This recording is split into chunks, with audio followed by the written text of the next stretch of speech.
હાલો friends, મહંતમ કિચનમાં તમારું સ્વાગત છે। આજે આપણે બનાવીશું લીલી મકાઈના ભજીયા। આમાં આપણે કોઈ પણ પ્રકારના સોડાનો ઉપયોગ નથી કરવાનો। બહારથી ક્રિસ્પી અને અંદરથી સોફ્ટ એવા ભજીયા સરસ તૈયાર થશે।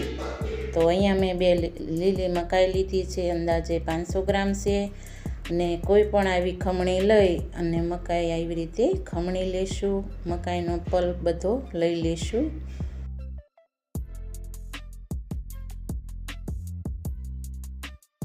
હવે આપણે મસાલા કરી લેશું। આ છે અજમા અને મરીનો પાવડર, આ છે આમચૂર પાવડર, આ છે ધાણા જીરું પાવડર, આ છે ગરમ મસાલા પાવડર, આ છે મીઠું સ્વાદ મુજબ, ને આ છે ખાંડ, આ છે આદુ મરચાંની પેસ્ટ, આ છે લીલા ફ્રેશ ધાણા, ને આ 1 વાટકી ભરીને મકાઈ લીલી છે। હવે આમાં આપણે 1 વાટકી ચણાનો લોટ ઉમેરીશું, ને અડધી વાટકી આપણે મકાઈનો લોટ લીધો છે। મકાઈનો ન હોય તો આપણે ચોખાનો પણ લઈ શકીએ। આ અડધો લીંબુ નીચોવી દેવી।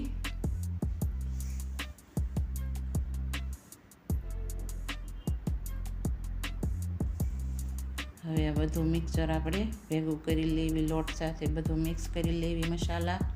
આવી રીતે બધું બેટર બનાવી નાખવાનું, અને આમાં કોઈ પણ પાણીનો ઉપયોગ નથી કરવાનો।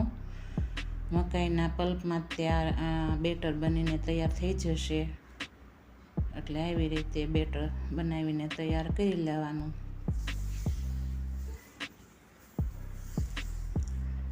જો આવી રીતે ભજીયા પડે એવું બેટર બનાવી લેવાનું। હવે આને આપણે 5 મિનિટનો રેસ્ટ આપીશું। અહીંયા આપણી 5 મિનિટ થઈ ગઈ છે અને તેલ ગરમ મેકી દીધું છે પહેલેથી જ। હવે આપણે બેટરને હલાવી લઈશું, બરાબર ફેટી લઈશું 2-3 મિનિટ। હવે આપણે ગરમ તેલમાં ભજીયા પાડી લઈશું। આવી રીતે થોડું બેટર હાથમાં લેતું જવાનું, ને આવી રીતે અલગ અલગ જગ્યાએ તેલમાં મૂકી અને ભજીયા પાડી લેવાના। અને આમાં મેં ડુંગળીનો ઉપયોગ નથી કર્યો। તમારે જો ખાતા હોય તો ઝીણી ખમણેલી ડુંગળી નખાય, અને લસણ ખાતા હોય તો લસણની પેસ્ટ પણ ઉમેરી શકાય। મેં અહીંયા એકેય વસ્તુનો ઉપયોગ નથી કર્યો, તમે ખાતા હોય તો ઉપયોગ કરજો।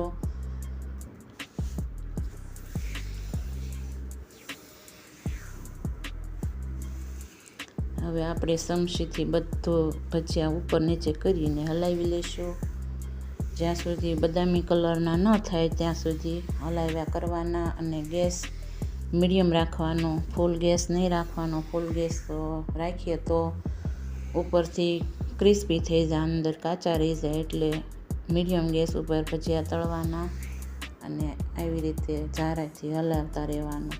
એક જગ્યાએ થીર પડ્યા નહીં રહેવા દેવાના, નકર ઉપર કાચા રહી જાય ને નીચે લાલ થઈ જાય। જો આપણા આસા બદામી કલરના તળાઈને તૈયાર થઈ ગયા છે, એવા આપણે એને કાઢી લેવી।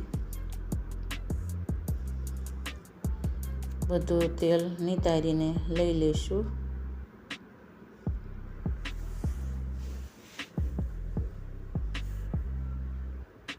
આપણા ભજીયા તળાઈને તૈયાર થઈ ગયા છે।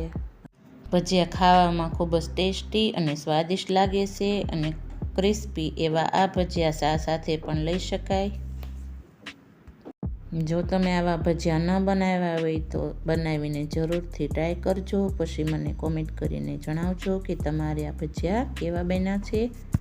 જો તમને આ રેસીપી પસંદ આવી હોય તો લાઈક કરો, શેર કરો, સબસ્ક્રાઈબ કરવાનું ભૂલશો નહીં। નવી અને રસપ્રદ વાનગીઓ માટે અમારી સાથે જોડાયેલા રહો। ફરી મળીશું નવી રેસીપી સાથે, ત્યાં સુધી સ્વાદિષ્ટ ભોજન માણતા રહો।